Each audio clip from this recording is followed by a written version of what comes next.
এখানে প্রাকৃতিক দৃশ্য বলে যে কথাটা আছে, ন্যাচারাল সবুজ। আচ্ছা, এই যেগুলো হচ্ছে আপনার গজারি গাছ।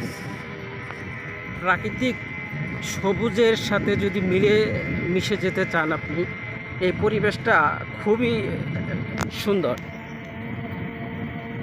খুব সুন্দর নিরিবিলি পরিবেশ। চাইলে আপনারা ফ্যামিলি সহ নিয়ে এখানে বেড়াতে আসতে পারবেন। আসলে শহরে থাকতে থাকতে আমরা অনেকটাই বোরিং হয়ে যাই, এই পরিবেশে আসলে আমাদের মনটা খুব ফ্রেশ হয়ে যায়। সেই ক্ষেত্রে এই নিরিবিলি পরিবেশটা আমাদের জন্য খুবই প্রয়োজন। মুক্ত বাতাসে পাশাপাশি ন্যাচারাল হাওয়াটা শরীরে যদি আপনি লাগাতে চান, তাহলে চলে আসেন সালুরা দুল্লা মুক্তাগাছায় অবস্থিত এই ফরেস্ট।